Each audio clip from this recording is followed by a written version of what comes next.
Hello दोस्तों, good morning. आप सभी को हमारे YouTube channel Allahabad education classes में स्वागत है। दोस्तों, मैं उम्मीद करता हूँ कि आप लोग जहाँ भी होंगे स्वस्थ होंगे, मस्त होंगे और अपनी पढ़ाई में व्यस्त होंगे। दोस्त, कल मैं अपने कोचिंग संस्थान में एक छोटा सा टेस्ट लिया जिसमें 5, 6 और 4 के बच्चे थे। तो उस हिंदी व्याकरण में टेस्ट लिया था, तो उस टेस्ट को मैं सॉल्व कराने जा रहा हूँ आज। तो मेरे कोचिंग जो बच्चे हैं वो तो देखेंगे ही, और जो अदर कोचिंग के या अदर स्कूल के हैं या कहीं भी कोई बच्चा हो तो देख सकता है आराम से, कोई दिक्कत नहीं है, ठीक ना। वो टॉपिक क्या था मैं बता देता हूँ। बोली है, भाषा है, व्याकरण है। इसके बारे में मैंने अपने स्टूडेंट से टेस्ट लिया था, तो उन्होंने अच्छे नंबर लाया। जो 1-2 बच्चे हैं जो कि उनका नंबर नहीं अच्छे से आ पाया, फिलहाल वो कोशिश कर रहे हैं अच्छे नंबर लाने के लिए। मैं उनसे कहा था कि मैं एक वीडियो बना कर डाल दूंगा, यहाँ पर आकर आप सामने मैं इसको अगर हल दूंगा तो बहुत ज़्यादा टाइम लग जाएगा, इसलिए मैं वीडियो बना करके यूट्यूब पर डाल दूंगा और वहीं पास आपको वीडियो मिल जाएगी। तो सभी लोग जा करके वीडियो को देख लेना, ठीक ना। मैं स्टार्ट करने जा रहा हूँ। मैं प्रश्न दिया था। मैं प्रश्न क्या दिया था कि भाषा किसे कहते हैं। क्या दिया था कि भाषा किसे कहते हैं।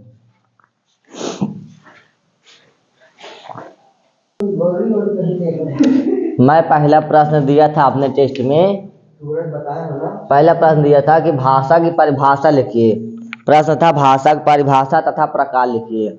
मैं भाषा की परिभाषा बताया था कि भाषा वह साधन है जिसके द्वारा मनुष्य अपने विचारों को दूसरों के सामने प्रकट करता है या दूसरों के सामने आदान प्रदान करता है, उसे भाषा कहते हैं, ठीक ना। मैं उत्तर लिखाने जा रहा हूँ, प्रश्न नहीं लिखाऊंगा। सब लोग लिखना जो नहीं लिखे हैं। भाषा वह साधन है। भाषा वह साधन है जिसके द्वारा मनुष्य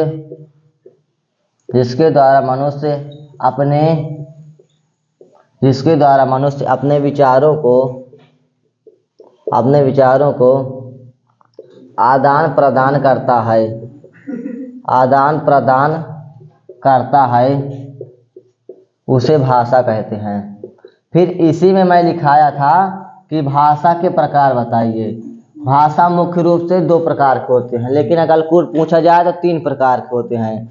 मुख्य रूप से पूछा जाए तो 2 प्रकार के होते हैं, पहला लिखित भाषा, दूसरा मौखिक भाषा। अगर कुल पूछा जाए तो 3 होते हैं, लिखित भाषा, मौखिक भाषा और सांकेतिक भाषा।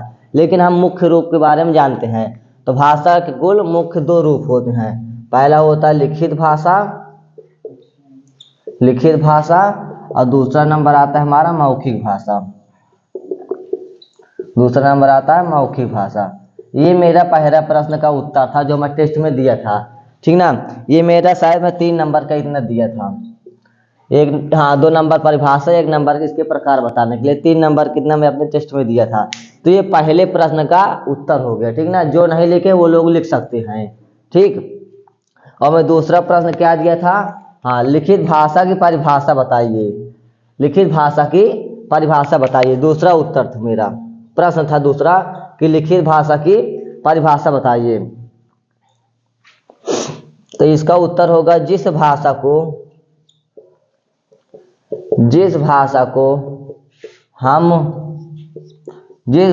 हम लिख कर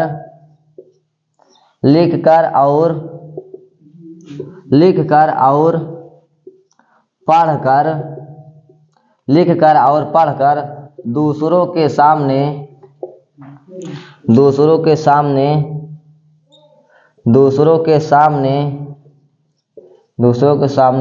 प्रकट करते हैं,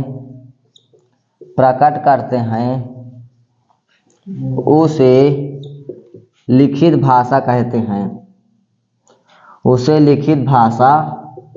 कहते हैं।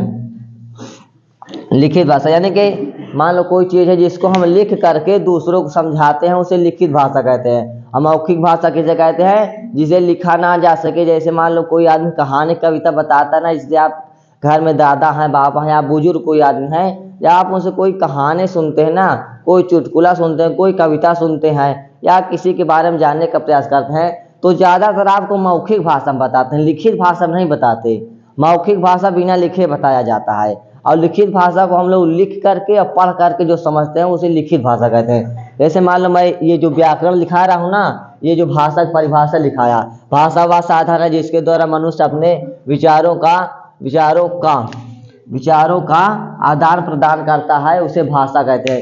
ये लिखित भाषा हो गई। इसको मैंने आपको लिख करके समझाया और पढ़ करके समझाया है, इसलिए ये लिखित भाषा है। अगर मैं इसको बिना लिखे आपको बता देता तो ये मौखिक भाषा हो जाती। जैसे कोई आप कहानी वगैरह देखते हैं, पिक्चर देखते हैं, फिर पिक्चर को आप सिर्फ 2 घंटा पिक्चर देखे, उसको मान लो आपसे पूछ जाए कि ये वाली पिक्चर में आपने क्या क्या सीन देखा, तो कोई व्यक्ति होता है कि पूरी पिक्चर का सीन बता देता है, 2 घंटे को 15 मिनट करके बता देता है, तो हो जाती है हमारी मौखिक भाषा। क्योंकि तुमने पिक्चर देखा, उसके बाद लिख करके तो हमें नहीं बताया, अंतर्जुआ यानी जैसे देखा वैसे आपने दिमाग में फिट किया, वैसे हमें बता दिया, तो हो जाती हमारी मौखिक भाषा। और अगर लिख करके समझा दे तो हो जाती हमारी लिखित भाषा। ठीक ना, ये दूसरे प्रश्न का उत्तर था। फिर उसके बाद में तीसरा प्रश्न क्या दिया था, इसको जो नहीं लिखा वो लिख सकता है, ठीक है ना। तीसरा प्रश्न मैं दिया था भाषा व बोली में 2 भेद लिखिए। दूसरा प्रश्न मैं दिया था भाषा व बोली में 2 भेद लिखिए। इसको मैं रेस कर सकता हूँ, ये 2 नंबर का प्रश्न था मैं दिया था, ठीक ना। कुल 15 नंबर का मैंने टेस्ट लिया था, इसको मैं रेस कर सकता हूँ। तीसरा नंबर मैं प्रश्न दिया था भाषा व बोली में 2 भेद लिखिए। मैंने पूरा पढ़ा दिया था, लेकिन समझ लीजिए दोबारा मैं काम कर रहा हूँ, ठीक ना। एक बार मैंने आपको पढ़ाया, फिर उसके बाद लिखाया, फिर समझाया, उसके बाद मैंने टेस्ट लिया, फिर सुना, और फिर उस टेस्ट का मैं ये सॉल्व करा रहा हूँ। तो कई बार हो गया यही प्रक्रिया। अगर इतने पर आपको समझ नहीं आए तो समझ लो पढ़ना ही बेकार है।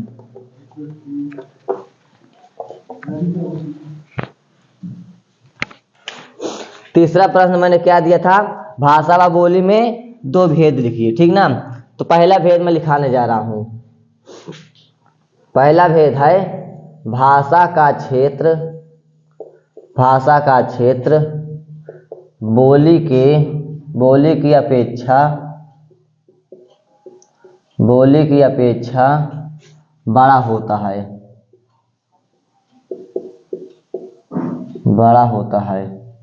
जो भाषा होता है ना उसका क्षेत्र बहुत बड़ा होता है, और जो बोली होता है उसका क्षेत्र बहुत छोटा होता है भाषा के अपेक्षा। जैसे मान लीजिए बोली होती है तो बोली 2-4 किलोमीटर के अंतर वो बदल जाती है, लेकिन जो भाषा होती है ना वो दूर दूर तक एवरेज कवर करती है। जैसे मान लीजिए उत्तर प्रदेश की भाषा अलग है, उत्तर प्रदेश की अलग है, मध्य प्रदेश की अलग है, और चले जाएंगे तमिलनाडु, चेन्नई, उस सब की भाषा अलग है। तो ज़्यादा दूर तक जाना पड़ता है तब भाषा चेंज होती है। अब बोली क्या है, मान लीजिए ये गांव की अलग है, 2 किलोमीटर में दूसरा गांव है, वहाँ की भाषा अलग है, बोली वहाँ की अलग है। तो बोली 2-4 किलोमीटर में बदल जाती है, लेकिन भाषा का एवरेज बड़ा होता है। इसलिए क्या होता है, भाषा का क्षेत्र बोली की अपेक्षा बड़ा होता है। ये पहला भेद था।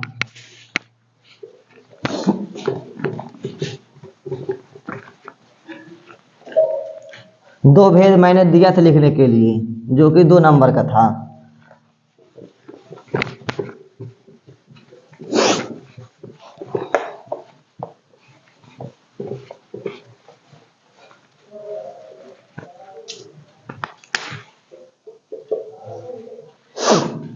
पहला भेद मैंने लिखा दिया। दूसरा भेद क्या है,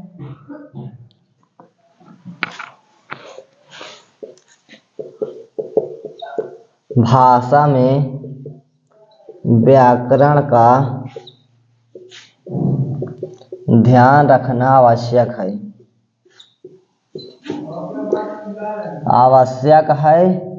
जबकि बोली में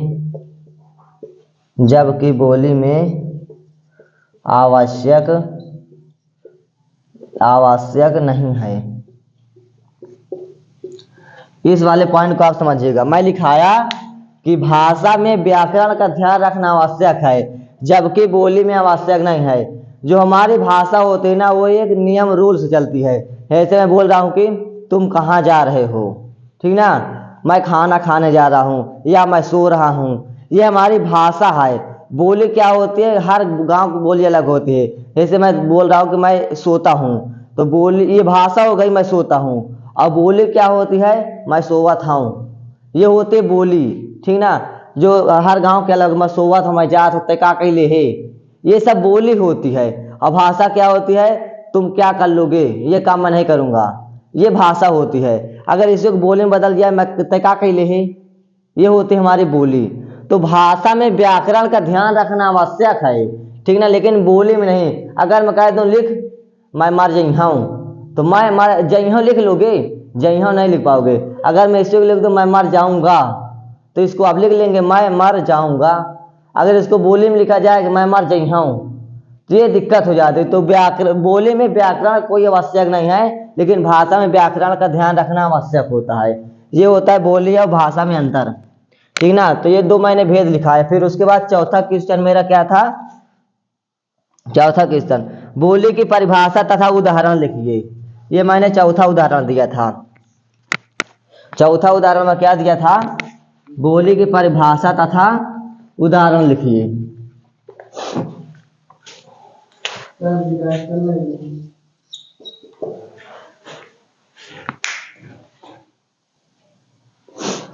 मेरा अगला प्रश्न चौथा क्या था कि बोली की परिभाषा लिखिए, ठीक ना। बोली की परिभाषा लिखिए। तो बोली की परिभाषा क्या होती है, भाषा के क्षेत्रीय रूप को बोली कहते हैं। भाषा के क्षेत्रीय रूप को बोली कहते हैं, ठीक ना। जो भाषा का क्षेत्रीय रूप होता है उसे, यानी कि जो भाषा होती है ना, अगर उसी को क्षेत्र के हिसाब से बोला जाता है, हर गांव के हिसाब से बोला जाता है, तो उसे हम लोग बोली कहते हैं, ठीक ना। जैसे मान लीजिए हमारे उत्तर प्रदेश की भाषा है, अब उत्तर प्रदेश की भाषा है, अब मान लीजिए कौशाम्बी की अलग है, और प्रतापगढ़ की अलग है, प्रयागराज की अलग है। तो जो भाषा होती है, अगर उसको छोटे छोटे गाँव, छोटे छोटे क्षेत्र में बांट दिया जाता है, उसे हम लोग बोली कहते हैं, ठीक है ना। अगर उदाहरण की बात की जाए, अगर उदाहरण की बात की जाए, मान लो क्या हो गया, जैसे बुंदेली हो गया, कन्नौजी हो गया, तमिल हो गया आदि, ये सब हमारा क्या है, बोली के उदाहरण है, ये सारे के सारे, ठीक ना। तो ये हमारे अगले प्रश्न का उत्तर रहा है। अब पांचवा नंबर में प्रश्न क्या दिया था, पांचवा नंबर था लिपि किसे कहते हैं, उदाहरण सहित लिखिए। लिपि किसे कहते हैं, उदाहरण सहित लिखिए।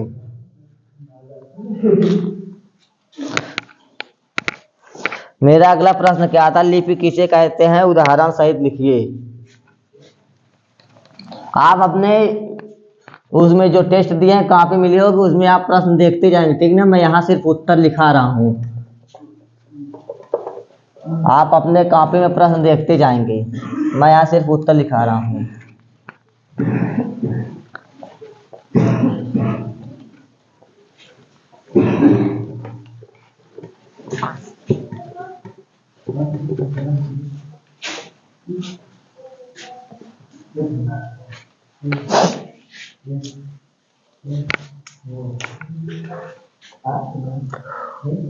लिपि किसे कहते हैं, परिभाषा, उच्चरित भाषा के लिए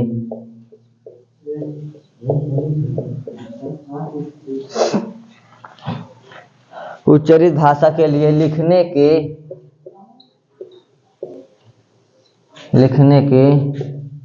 निर्धारित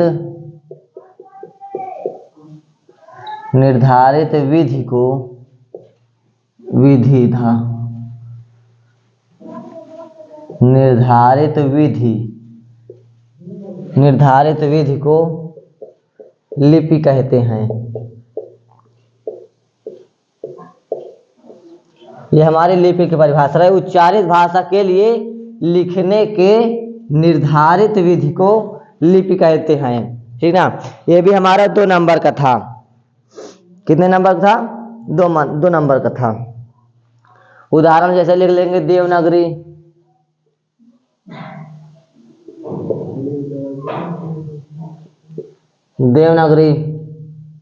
उर्दू, गुजराती आदि लिख देंगे। इसके बाद ये भी मैं इसको 2 नंबर के लिए दिया था, ठीक ना, परिभाषा उदाहरण लिखने के लिए। 1 नंबर की परिभाषा, 1 नंबर का उदाहरण था।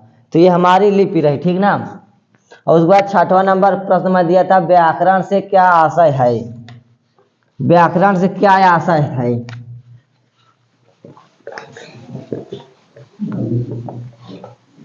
जल्दी जल्दी आप लिखते जाएंगे।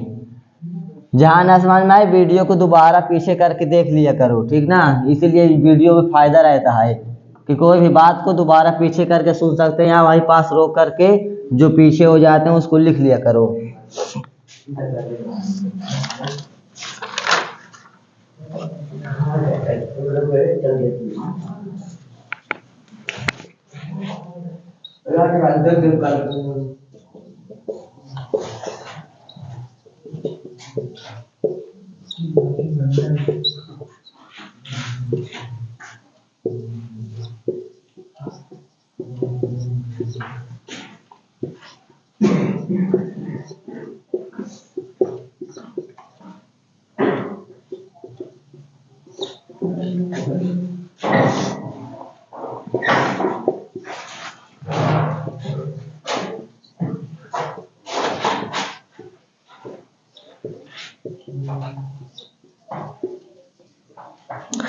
ये रही व्याकरण की हमारी परिभाषा। परिभाषा क्या है, भाषा संबंधी नियमों का ज्ञान कराने वाले शास्त्रों को व्याकरण कहा जाता है। यानी कि जो भाषा हम लोग बोलते हैं, अगर उसी भाषा को हम लोग एक हिंदी व्याकरण के रूप में अगर व्यक्त कर देते हैं तो उसे व्याकरण कहते हैं। मान लीजिए मैं बोल रहा हूँ, मैं खाना खाता हूँ, ये व्याकरण है, मैं खाना खाता हूँ, ठीक ना। अगर इसमें देखा जाए तो मैं जो है सर्वनाम है, ठीक ना। मैं खाना खाता हूँ, मैं सर्वनाम है। जो संज्ञा के स्थान में प्रयोग किए जाते हैं उसे सर्वनाम कहते हैं। तो कोई भी अगर शब्द बोलेंगे, भाषा बोलेंगे अगर, तो उसमें व्याकरण होगी जरूर से जरूर, ठीक ना। लेकिन मैं ये नहीं कह सकता कि अगर बोली बोलेंगे तो उसमें व्याकरण का प्रयोग है, मैं इसके बारे में नहीं कह सकता। अगर आप कोई भी भाषा बोलते हैं तो उसमें व्याकरण जरूर होगी, ठीक ना। लेकिन बोली के बारे में कहा जाए तो बोली हर गांव की भाषा अलग अलग होती है, खड़ी बोली है या वो कैसे बोली है, ये सब बोली अलग होती है। ये हमारी व्याकरण की परिभाषा है, इसको जल्दी जल्दी लिख सकते हैं आप लोग। इसको मैंने हाँ 1 नंबर में शायद दिया था, ये 1 नंबर का था प्रश्न। और हमारा लास्ट क्वेश्चन आता है, व्याकरण के कितने भेद होते हैं, सभी भेदों की परिभाषा लिखिए। व्याकरण के 3 भेद होते हैं, मैं थोड़ा यहीं पास लिखा दे रहा हूँ, ठीक ना। अगले प्रश्न का उत्तर 7वें नंबर का है। भाई प्रश्न दिया था व्याकरण के कितने भेद होते हैं, तीनों की परिभाषा लिखिए। तो व्याकरण के 3 भेद होते हैं, कितने, 3। पहला नंबर आता है शब्द विचार, पहला नंबर आता है वर्ण विचार। दूसरा नंबर आता है शब्द विचार। तीसरा नंबर हम आता है वाक्य विचार। इसको कुछ टीचर होते हैं गलत लिख देते हैं, पहले इसको लिख देते हैं या तो पहले इसको लिख देते हैं। लेकिन जो इसका सही क्रम है लिखने का, वो पहले वर्ण फिर शब्द फिर वाक्य। पहले वर्ण मिलता है, वर्ण से मिलकर के शब्द बनता है, और शब्द से मिलकर के तब जाके वाक्य बनता है। अगर कोई टीचर पहले इसको लिख दे या फिर पहले इसको लिख दे तो ये गलत हो जाएगा। पहला स्थान इसका फिक्स है, दूसरा नंबर इसका फिक्स है, तीसरा नंबर इसका फिक्स है। क्योंकि पहले 1 आता है, उसके बाद 2, उसके बाद 3 आता है।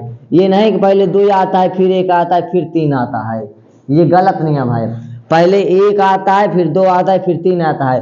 तो पहले वर्ण आता है, वर्ण से मिलकर के शब्द बनता है, फिर शब्द से मिलकर के वाक्य बनता है, ठीक ना। इसको जल्दी से लिख लेंगे, हेडिंग डाल देंगे वर्ण विचार।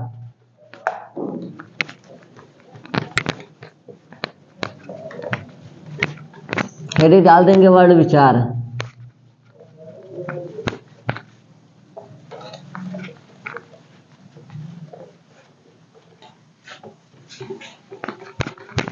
मैं जल्दी इरेज कर देता हूँ, इससे आप लोग परेशान ना होना।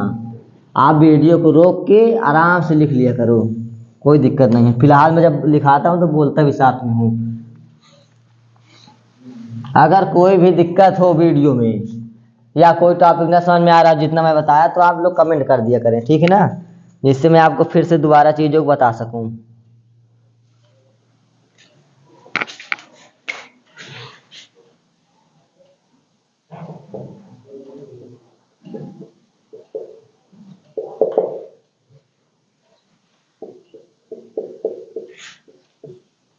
जिस भाग में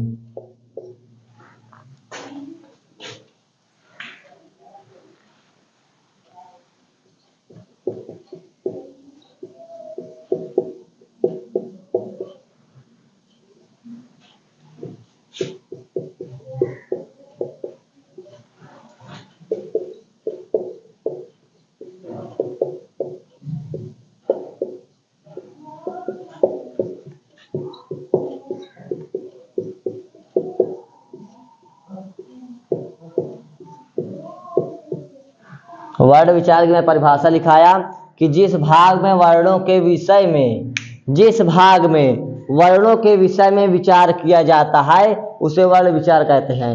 ठीक ना। अगर मेरे बारे में विचार करोगे तो मैं अंकुश विचार हो जाऊंगा, अगर बोर्ड के बारे में विचार करोगे तो बोर्ड विचार हो जाएगा। तो जिस भाग में वर्ण के बारे में अगर हम लोग विचार करेंगे तो वर्ण विचार हो जाएगा, अगर शब्द के बारे में विचार करेंगे तो शब्द विचार हो जाएगा, वाक्य के बारे में विचार करेंगे, वाक्य के विषय में विचार करेंगे तो वाक्य विचार हो जाएगा। ठीक ना। तो वर्ण विचार की परिभाषा रही कि जिस भाग में वर्णों के विषय में विचार किया जाता है उसे वर्ण विचार कहते हैं। उसी प्रकार हमारे सेम परिभाषा शब्द विचार किया जाती है। सेम परिभाषा हमारे शब्द विचार किया जाती है कि जिस भाग में यहाँ पास वर्ण था, यहाँ पास शब्द लिख दूंगा, शब्द के जिस भाग में शब्दों के विषय में विचार किया जाता है उसे शब्द विचार कहते हैं, उसे शब्द विचार कहते हैं। ठीक ना। ये रही हमारे शब्द विचार की परिभाषा। अब अगला नंबर आता है वाक्य विचार। अगला नंबर क्या आएगा? वाक्य विचार। तो हेडिंग डालेंगे वाक्य विचार।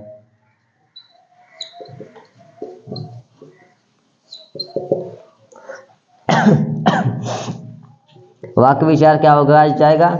जिस भाग में यहाँ पास शब्द था तो यहाँ पास वर्ण की बात कर रहे थे तो वर्ण लिखा था, फिर शब्द की परिभाषा लिखा है तो शब्द लिखा था। अब मैं वाक्य की परिभाषा लिखाऊंगा तो वाक्य लिखूंगा। जहां जहां शब्द है वहां वहां वाक्य कर दो, परिभाषा वही रहेगी। तो जिस भाग में वाक्यों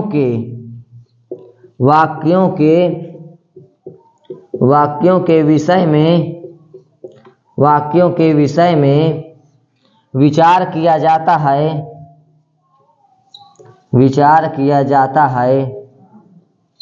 उसे वाक्य विचार कहते हैं, उसे वाक्य विचार कहते हैं। ये था, ये वाला प्रश्न 3 नंबर का था। 1 नंबर का ये, 1 नंबर का ये, 1 नंबर का ये। ठीक ना। ये वाला प्रश्न जो मैं दिया था वो 3 नंबर का था। तो इस तरह से मैंने 15 नंबर का कुल 7 क्वेश्चन बनाया था, 7 क्वेश्चन। ठीक ना। पहले चैप्टर से तो 15 नंबर का मैंने दिया था और 15 नंबर को मैंने यहाँ आपको एकदम बेहतरीन तरीके से सॉल्व करा दिया। अब अगर किसी को दिक्कत होती है पहला चैप्टर में, क्लास 3, 4, 5, 6 वालों को, तो फिर से आके मुझे कोचिंग में बता सकते हैं, या तो वीडियो में आप कमेंट कर देंगे कि सर अभी भी हमें दिक्कत है, तो अभी भी मैं दिक्कत को सॉल्व कर दूंगा। जितने बार कहेंगे उतने बार बताऊंगा। बस ये है कि आपको आना चाहिए। अगर 1 बार कहेंगे 1 बार, 2 बार कहेंगे 2 बार, 20 बार कहेंगे 20 बार। ठीक ना। मैं बताने से कभी नहीं घबराता, क्योंकि मैं बताने ही आया हूँ, तो मैं बताने से कभी नहीं घबराता। बस मैं ये जानता हूँ कि जो मैं पढ़ाऊँ वो आपके समझ में आए, बस चाहे जैसे आए, चाहे 1 बार आए, चाहे 20 बार में आए, चाहे 50 बार में आए, जो मैं बताऊँ वो आना चाहिए, बस काम खत्म। और मुझे कुछ नहीं लेने देना है। अगर अभी भी आपको कोई दिक्कत होती है, या इस जो प्रश्न बताया इसको सॉल्व कराने में, या ये नहीं समझ में आया, या जो पढ़ाया वो नहीं समझ में आया, तो वीडियो में कमेंट कर सकते हैं। वीडियो का कमेंट मैं आपको देखूंगा, रिप्लाई जाएगा, उसको फिर से बताऊंगा। ठीक ना। और उसके बाद आगे कोचिंग में भी मुझसे पूछ सकते हैं। तो चलिए आज की वीडियो यहीं तक रखते हैं। ये जो मैंने सॉल्व कराया इसको सब लोग देख लेंगे, एकदम बेहतरीन पेन कापी लेकर के बैठेंगे, तब समझ में आएगा। अगर आप सोचे कि लीड लगा के सिर्फ मोबाइल से देख ले समझ में आ जाएगा, तो ये तो आपकी भूल है। जब भर आप पेन लेके कॉपी में नहीं लिखेंगे तब तक आपको चीज़ समझ में आने वाली नहीं है, ठीक ना। क्योंकि लिखने से ही आप लोगों को आता है। अगर आप सोचे लीड लगाए के 12 सुन भर लें तो इधर सुनेंगे इधर से निकल जाएगा। आप पेन कॉपी लेकर के बैठिए, सुनते जाइए, उसको लिखते जाइए, तब चीज़ें ज़्यादा ध्यान में आती, ज़्यादा समझ में आती है। तो आप लोग पेन कॉपी बैठ के आराम से लिखिए, समझिए, फिर क्या दिक्कत होती है मुझे आप लोग बताइए। ये रहा पूरा सलूशन, ठीक ना। चलिए आज की वीडियो अब यही पास रखते हैं, इसी तरह छोटी छोटी वीडियो आपके पास जाते रहिए। चलिएगा, थैंक यू सो मच, धन्यवाद।